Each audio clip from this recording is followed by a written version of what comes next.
YouTube блокирует это видео из-за нарушения авторских прав.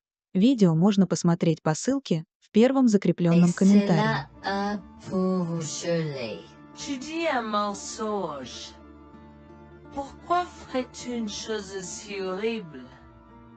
Je savais que Becky était toujours comme ça, mais Lucia, pas moyen qu'il nous ferait ça. Attends une seconde. Becky, ce nom me dit quelque chose. Est-ce cette dame avec une fine silhouette, les lèvres pincées et sérieuses tout le temps? Porte-t-elle des lunettes pourpres et une taupe sur l'aide sa lèvre spéa? La même. Comment la connaissez-vous? Elle a l'habitude de parcourir ces régions, mais c'est bizarre de faire une telle chose pendant cette période où les tempêtes de neige sont abondantes. En fait, je ne l'ai jamais vue dans ces parages pendant cette période de l'année. Maintenant, chérie, s'il te plaît, dis-nous comment tu la connais. Je suis sa belle-fille. Nous sommes venus de Floride parce qu'elle n'avait jamais vu son petit-fils Freddy depuis sa naissance. Je voulais vraiment qu'ils se lient d'amitié et se connaissent, mais Anne semblait désintéressée, même après que nous soyons venus de si loin. Freddy était blotti contre moi, endormi dans mes bras, avec un sourire sur son visage. Dieu merci, il allait bien. Dieu merci, il était en sécurité. Comment son petit corps a survécu tout cela? Encore un mystère pour moi. Mais plus je le regardais, plus je devenais frustré par son père, inutile, et sa grand-mère. Elle est magnifique. Cela nous fait pleurer de savoir que cela s'est produit. Vous voyez, nous n'avons pas d'enfants. Nous ne pouvions pas en avoir. Alors nous avons décidé de venir vivre sur les montagnes. C'est la vie que nous avons toujours voulu, mais nous ne pouvons pas combler les lacunes dans nos cœurs. Donc, entendre que quelqu'un qui a la chance d'avoir un tel petit enfant a choisi d'être négligent est quelque chose que nous ne pouvons pas pardonner. Tu sais, j'ai toujours eu un drôle de pressentiment à propos de Becky, je te l'ai dit, Harold. Cette femme n'est pas normale dans sa tête. J'ai crié après eux leur disant d'attendre pour nous, mais ils ont juste continué à aller de l'avant. Ils m'entendaient, mais ils choisissaient de ne pas m'écouter. Pourquoi aurait-il fait ça? Parfois, nous ne savons pas pourquoi les gens font les mauvaises choses qu'ils font. Tout ce que nous pouvons faire, c'est faire de notre mieux. Nous avons continué à converser le reste de la soirée, et aussi en colère que je fusse. Avec Stadbridge me fait cheveux merger parce que merger que je savais que Lucien et moi étions exécutés. Le matin est venu et il semblait que la tempête de neige se soit calmée. J'ai cherché sur divers sites web pour trouver des rapports météorologiques indiquant que c'était maintenant sûr de se déplacer dans la ville. Et la ville. J'ai échangé des coordonnées avec Georgina et Harold, les remerciant pour tout l'amour et les soins qu'ils nous ont montrés. Il n'y a pas besoin de nous remercier. Nous avons juste fait ce qui était juste. N'importe qui, avec la moitié d'un cœur, aurait fait la même chose.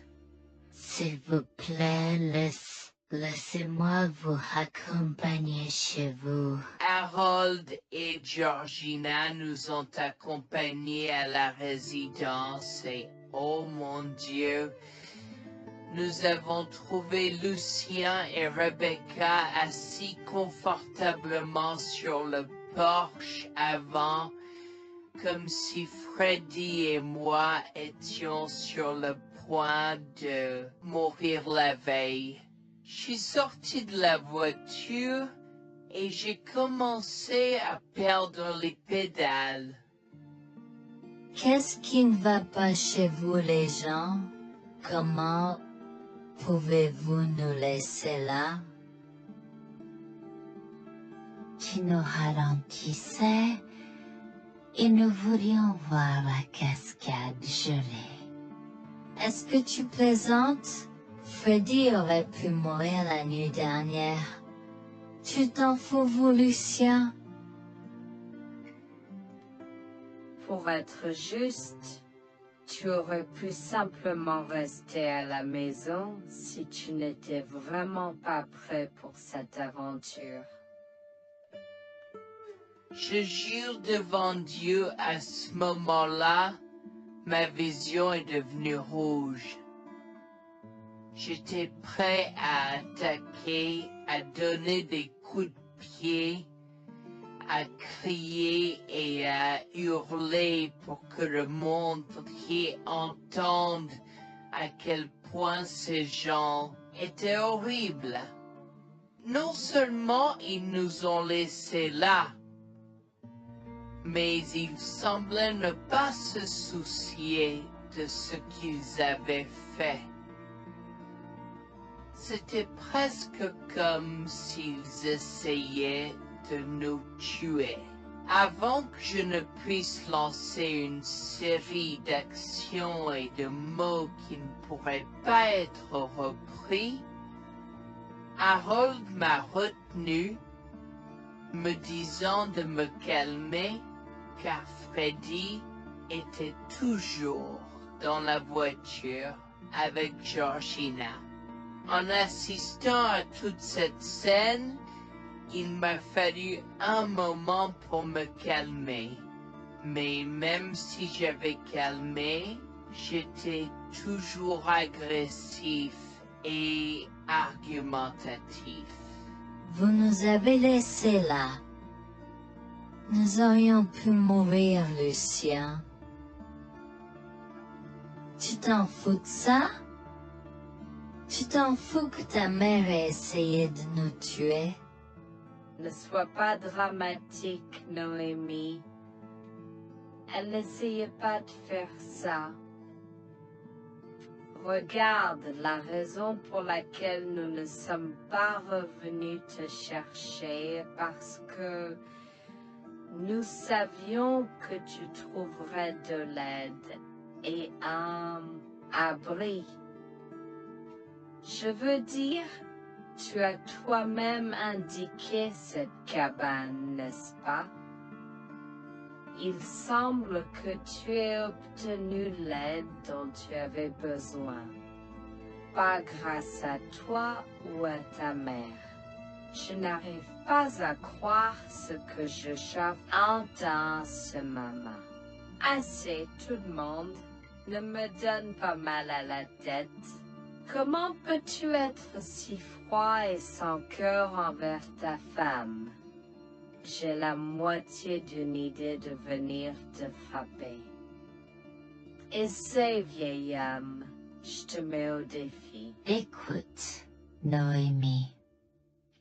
Je suis désolée que tu n'aies pas pu gérer un peu le mauvais temps, mais je jure qu'il n'y avait aucune mauvaise intention de ma part.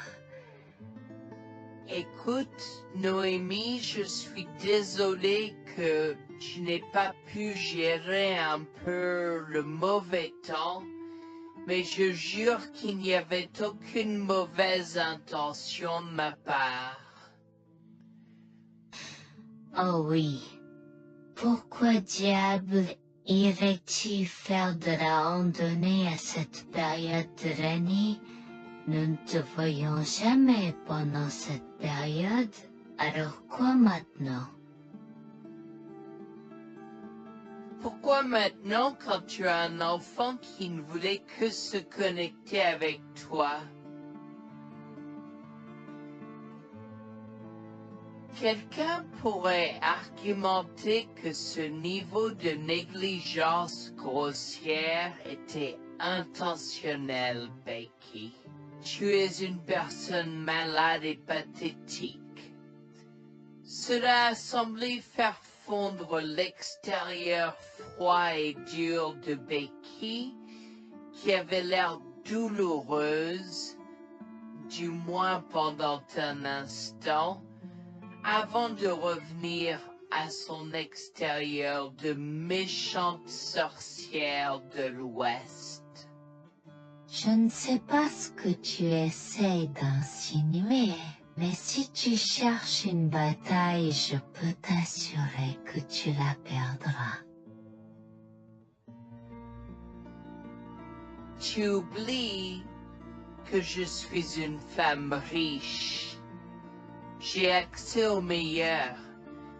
Voyons comment ton petit argument va se passer en cours, vieil homme. Vous êtes pas là avec votre malade joueuse. Oui, je souhaite que vous restiez fiers. Tu sais quoi, Noémie? Je m'en fiche maintenant.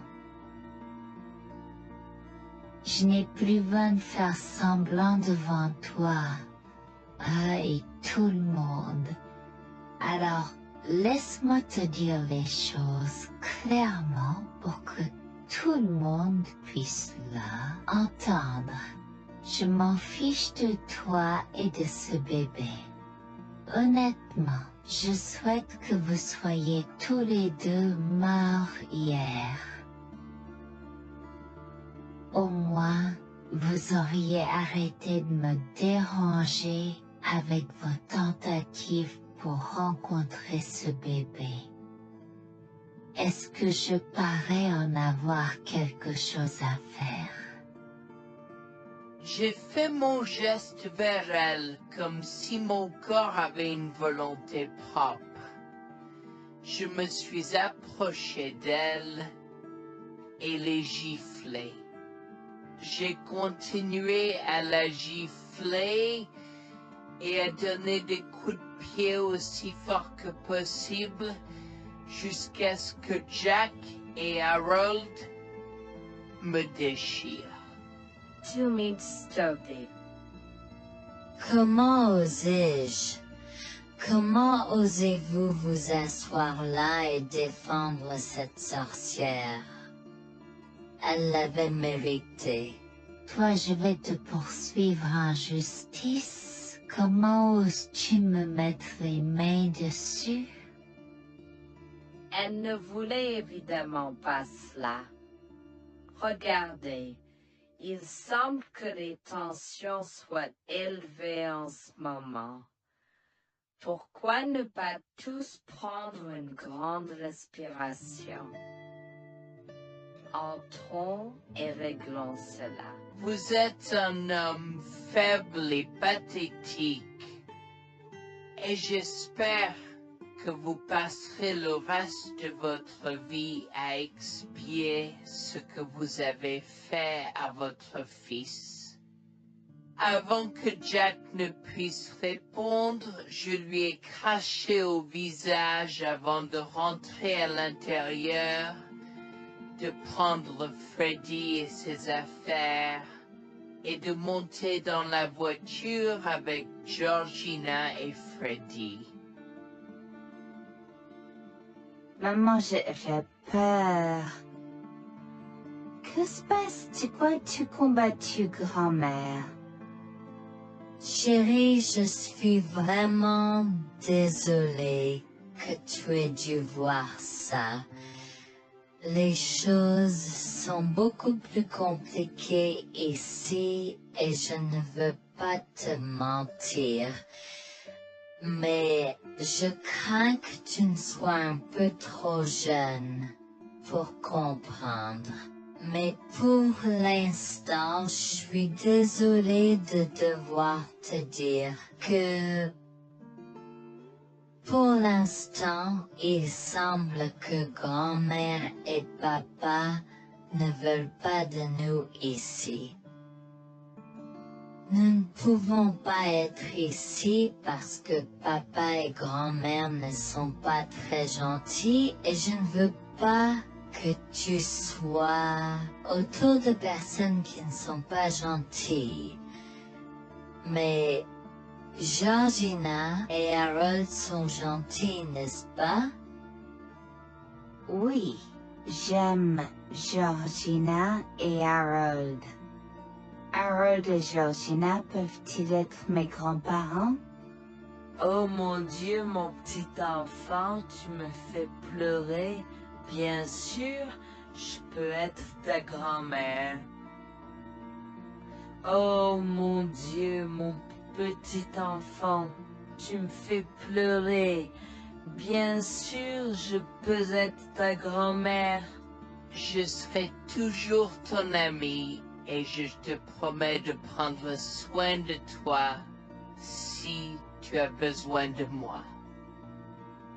Harold a pris la voiture et nous a emmenés à un hôtel où nous avons pu nous reposer et nous remettre de nos émotions, mais malheureusement tout l'événement était un peu trop difficile à gérer.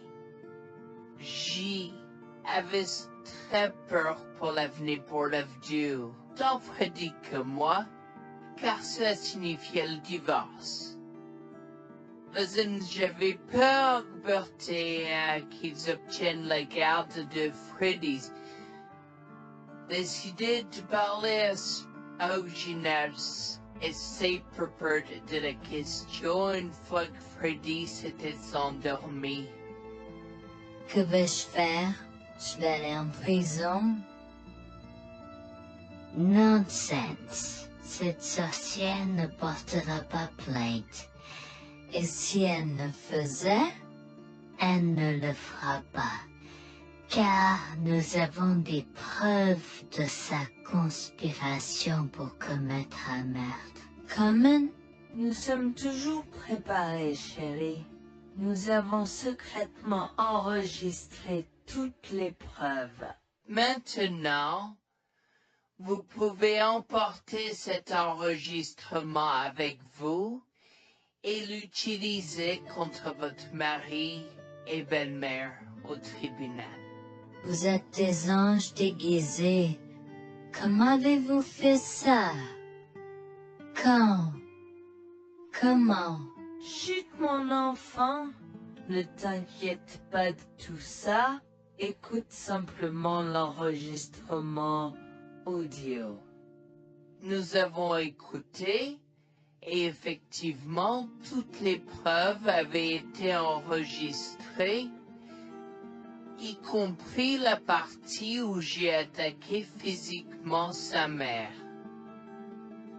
Maintenant, ils vont me faire pour coups et blessures. Oh mon Dieu, pourquoi je fais ça? Maintenant, Bonjour, je m'appelle Jeanne et j'ai 37 ans. Je rédige ceci parce que l'année dernière a été très difficile pour moi et mon mari Jules. Nous avons beaucoup progressé depuis cet incident et je veux juste partager cette histoire pour aider quiconque pourrait se trouver dans une position similaire. Laissez-moi d'abord vous raconter comment j'ai rencontré mon mari, adorable. Tout a commencé de la manière la plus inattendue, dans un hôpital. Jules et moi nous sommes retrouvés à passer une longue nuit devant la salle d'urgence remplie d'inquiétude et incapables de partir. Jules était là parce que sa sœur avait eu un grave accident de voiture alors que ma mère a souffert d'une crise cardiaque. Dans cet espace partagé d'inquiétude et d'incertitude, nous avons trouvé du réconfort dans la présence de l'autre. Nous avons parlé facilement, découvrant un terrain d'entente et une compréhension réelle. Comme nous avons réalisé que cela prendrait un certain temps avant d'avoir des nouvelles des médecins, nous avons décidé de faire une pause et de prendre un café au café de l'hôpital. Nous ne savions pas que ces rencontres fortuites allaient changer nos vies à jamais. Au fur et à mesure que la nuit se transformait en aube, nous avons échangé des numéros avant de nous séparer à contre-séance. Pendant que la condition de ma mère se stabilisait et qu'elle commençait sa convalescence, la sœur de Jules faisait face à un voyage plus difficile. L'accident l'avait laissée avec de graves lésions de la moelle épinière et des blessures cérébrales, et elle était paralysée de la taille aux pieds. Jules était dévasté, partagé entre le soulagement qu'elle ait survécu et la tristesse face aux défis qu'elle allait maintenant affronter.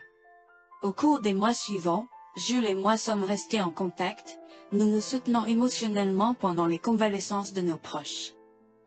Nos conversations ont progressivement changé, nous permettant de partager nos espoirs, nos rêves et nos peurs. Dans l'un de ces échanges sincères, Jules a eu le courage de m'inviter à prendre un café, un rappel significatif de l'endroit où notre connexion avait d'abord fleuri. Notre amour a grandi rapidement, alimenté par la fondation que nous avons construite pendant nos moments les plus sombres. Welfare vers réalité de l'autre et avoir Cela n'a pas pris longtemps pour que nous réalisions que nous avions trouvé quelque chose de vraiment spécial. Après 2 ans de fréquentation, Jules m'a demandé en mariage. Avec une joie débordante, j'ai dit oui avec enthousiasme. Notre mariage était une petite et intime célébration, honorant l'amour qui est né de nos épreuves partagées. À ce moment-là, la sœur de Jules avait besoin de soins spécialisés et il, étant le membre de la famille le plus proche, a pris la responsabilité. Cependant, il avait également besoin d'un travail temps plein pour gérer les factures qui s'accumulaient. Inquiète qu'il soit accablé, Jules a travaillé sans relâche pour subvenir aux besoins de sa sœur et de notre avenir ensemble. Un jour, je l'ai assis et l'ai rassuré en lui disant que nous étions une équipe faisant le défi de la vie ensemble. Chérie, j'ai besoin de te parler de quelque chose d'important. S'il te plaît, prends place. De quoi s'agit-il? Tu as l'air sérieuse, tout va bien? D'une certaine manière, non. Je t'ai vu lutter pendant un certain temps maintenant. Tu sais que tu peux me demander de l'aide, n'est-ce pas? Bien sûr que je le sais. Je ne veux juste pas t'imposer mes problèmes, tu sais. Mon chéri, nous sommes une équipe. Je veux que tu te souviennes toujours de ça. Nous faisons face aux défis de la vie ensemble et il n'y a rien d'individuel dans notre relation, seulement la nôtre. Je veux te soutenir, toi et ta sœur, de toutes les manières possibles. Cela signifie beaucoup pour moi, bébé. Tu as été incroyable tout au long de tout cela. Je ne sais pas ce que je ferais sans toi. C'est exactement pourquoi je voulais en parler. J'ai réfléchi à la prise en charge d'Abby et à l'impact que cela a sur ton travail. Et si nous envisageons de la placer dans une maison de retraite? Et avant que tu ne poses la question, Je connais une bonne où ma grand-mère était vraiment heureuse.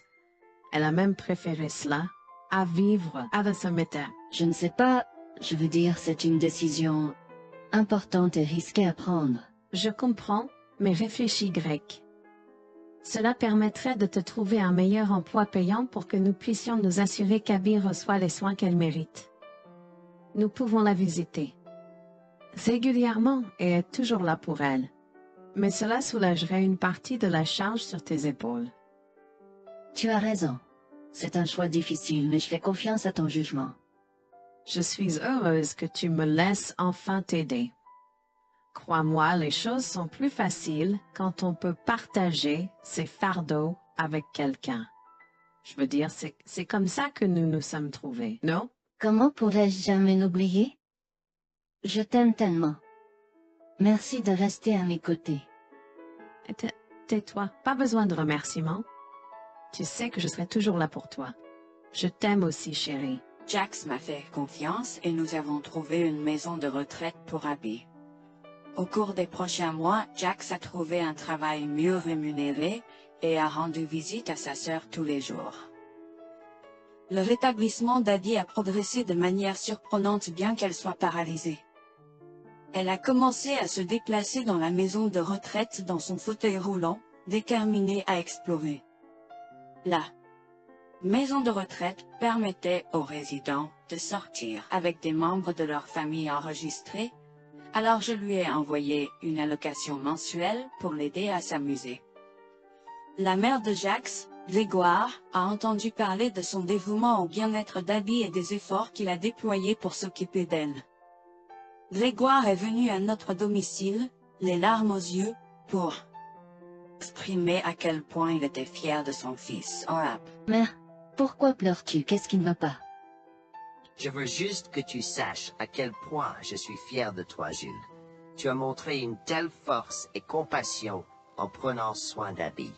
Je ne pourrais pas être plus fier d'avoir élevé un fils aussi merveilleux. Eh bien, merci, mère. Je fais juste ce que je peux pour Abby. C'est pas facile, mais je l'aime et je veux m'assurer qu'elle va bien. Tu as fait plus que suffisamment, mon chéri. Je ne veux pas que tu portes ce fardeau seul. Je veux prendre le relais et rendre visite à Abby plus fréquemment. Tu dois te concentrer sur ton travail et ta propre vie. Abby sera bien prise en charge.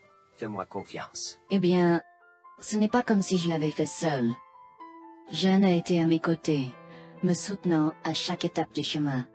Nous sommes une équipe et nous sommes tous les deux engagés dans le bien-être d'Abby. Oh, je sais que Jeanne a été là, mais tu as fait tellement, Jules. Il est temps que tu priorises ta propre vie et ta carrière. Abby sera entre de bonnes mains.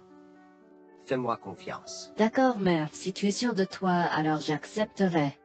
Mais je veux que tu saches que c'est un plaisir de prendre soin d'Abby et que je serai toujours là pour elle, quoi qu'il arrive. Je t'apprécie, Jules, mais il est temps pour toi et Jeanne de vous concentrer sur vos futurs. Fais-moi confiance, ce sera pour le mieux. D'accord, mère, si tu crois que c'est la bonne chose à faire, alors j'irai avec. Promets juste de bien t'occuper d'Abby. Je te le promets, maman, tu peux compter sur moi. Maintenant, m'en va et concentre-toi sur ton travail. Laisse-moi m'occuper de la garde d'Abby. J'ai trouvé l'intérêt subi de Grégoire pour Abby un peu étrange, mais je me suis tue car je savais que ce moment était important pour Jules. L'année suivante, Jules s'est concentré sur son travail et obtenu une augmentation. J'ai également obtenu une augmentation, ce qui nous a permis d'augmenter l'allocation mensuelle de base d'Abby. Grégoire a tenu sa promesse, mais il y avait un piège. Il a toujours insisté pour que nous restions occupés par le travail et nous a rappelé à quel point Abby était heureuse avec plus d'argent. Il nous a grondés si nous voulions la visiter et a prétendu qu'il savait ce qui était le mieux pour elle. Grégoire nous a fait appeler avant de rendre visite à Abby, donc il a contrôlé notre accès à elle. En conséquence, nous l'avons vue de moins en moins, mais nous avons continué à lui envoyer l'allocation chaque mois. Je me sentais mal à l'aise par la situation. L'attitude possessive et le comportement contrôlant soudain de Grégoire m'inquiétaient. Il semblait toujours avoir des excuses lorsque Jules avait besoin d'aide avec Abby dans le passé. Cependant, je n'ai rien dit car je savais à quel point Abby était importante pour Jules. Malgré les défis, Jules et moi sommes restés engagés à soutenir Abby. Nous avons tenu notre promesse de fournir une assistance financière, même si nous ne pouvions pas être avec elle autant. Nous avons cru qu'Abby méritait les meilleurs soins. Même si nous ne pouvions pas être avec elle autant, nous avons cru qu'Abby méritait les meilleurs soins et le bonheur, et nous voulions qu'elle ait les moyens de profiter de la vie à fond. Un jour, Jules était un peu trop submergé par le manque d'Abby. Nous nous étions tous les deux beaucoup impliqués dans le travail et n'avions pas eu le temps de lui rendre visite. Nous avons décidé de lui rendre visite sur un coup de tête. Nous ne l'avons pas dit à Grégoire car nous ne voulions pas l'entendre ses remontrances ou ses réprimandes.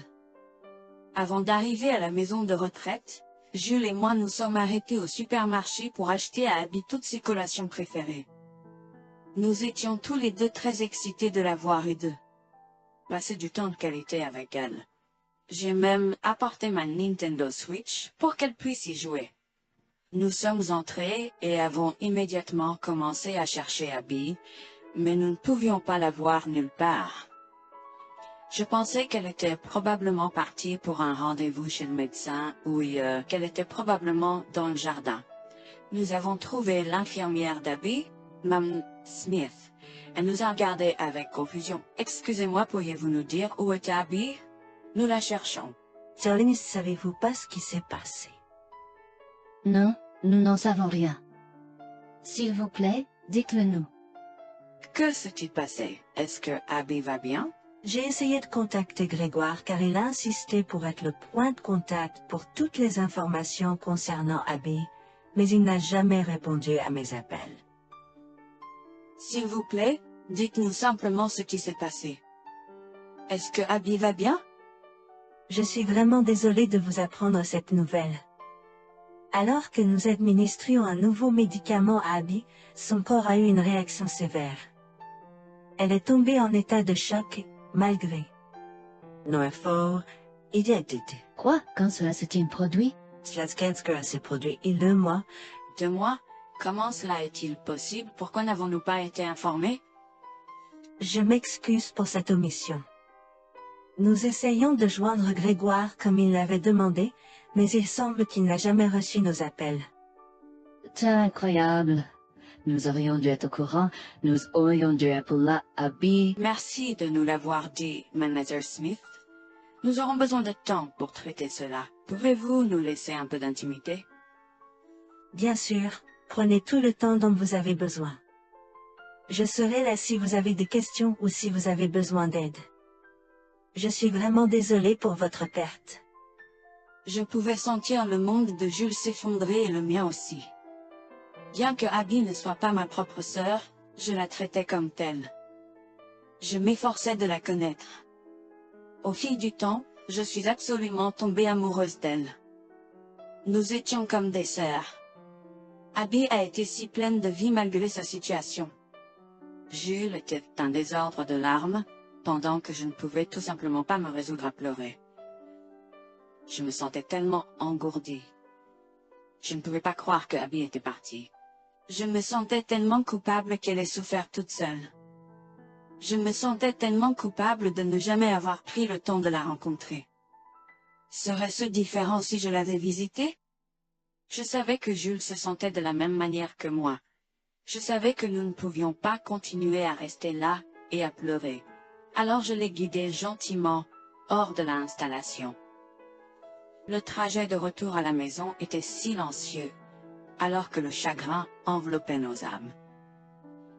Quand nous sommes arrivés à la maison, nous nous sommes tous les deux effondrés en pleurs dans les bras, un de l'autre.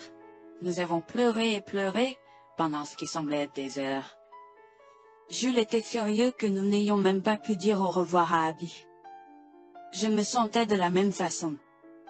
De plus, j'étais triste que Abby n'ait probablement jamais eu de funérailles non plus. À ce moment-là, j'ai eu une soudaine réalisation qui m'a frappé dur. Grégoire était censé prendre soin de Abby, mais quelque chose n'allait pas. J'ai demandé à Jules s'il avait entendu quoi que ce soit de sa mère, mais il n'avait rien entendu. Alors que nous rassemblions les pièces, la colère bouillonnait en nous.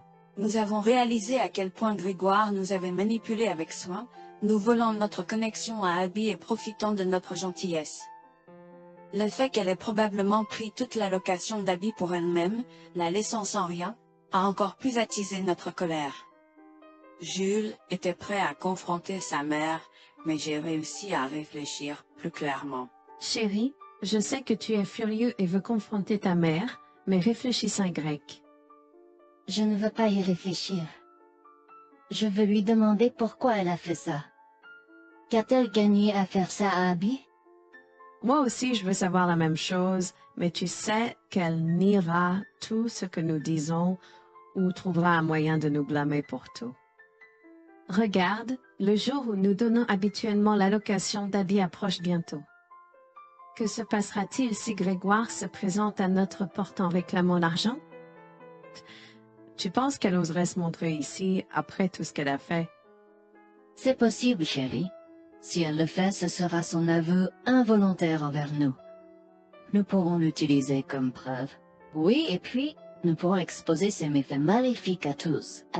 Exposer sa méchanceté devant tout le monde peut ne pas être la meilleure chose à faire pour l'instant. Réunissons des preuves et engageons une action en justice à la place. D'accord, tu as raison. Nous devons aborder cela de manière stratégique. Nous allons suivre ton plan et rassembler les preuves dont nous avons besoin. Il est temps que Grégoire fasse face aux conséquences de ses actes. Nous avons tous deux pris une semaine de congé. En retournant dans la maison de retraite, nous avons recueilli le certificat de décès d'Abby comme preuve. Nous avons également consulté un avocat pour porter plainte contre Grégoire pour avoir volé une personne handicapée. Comme je l'avais prévu, Grégoire est venu frapper à notre porte en réclamant l'allocation de sa fille. Où est l'allocation d'Abby? J'attends. Pourquoi devrions-nous envoyer l'argent d'Abby à toi, mère? Qu'as-tu fait pour elle? Qu'est-ce que j'ai fait? Tu veux dire ce que je n'ai pas fait pour cet enfant insolent? Attends une minute, Grégoire. Comment as-tu exactement pris soin d'Abby? Je lui achète toute la nourriture qu'elle veut, et je réponds à tous ses caprices. Je m'assure même qu'elle prend ses médicaments quand je la visite. C'est génial. Quand as-tu vu Abby pour la dernière fois? Je l'ai visitée hier. Je suis seulement ici parce qu'elle s'inquiète que tu ne lui aies pas envoyé son allocation. Comment oses-tu mentir à mon visage? Je ne mens pas. Qu'est-ce que tu veux dire? Comment oses-tu m'accuser de mentir? Tu es aussi ingrat qu'Abby. Sans hésiter, je tends à Grégoire le certificat de décès d'Abby, ma dégoût visible dans mes yeux, alors qu'elle le regarde avec stupeur. Grégoire a vacillé, tentant de s'excuser. Quoi? Non, ce n'est pas vrai.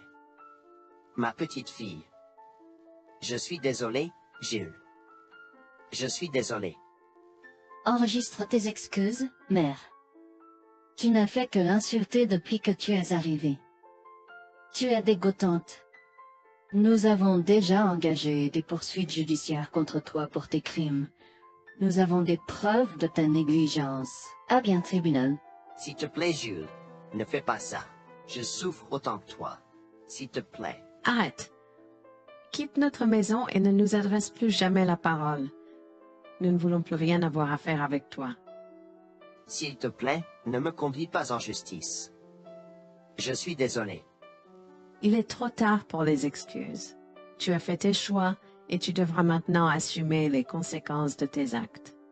Petit à petit, Jules et moi avons pris des précautions et enregistré notre conversation avec Grégoire. Cette preuve supplémentaire a joué en notre faveur et la Cour a statué que Grégoire devait nous rembourser, y compris les taux d'intérêt similaires à ceux pratiqués par les banques. Elle devra nous verser des mensualités pendant les prochaines années. Jules est allé plus loin et a partagé l'enregistrement avec le reste de sa famille élargie. Par conséquent, Grégoire a fait face à l'exclusion de sa propre famille. Jules et moi avons pleuré ensemble pendant longtemps. La douleur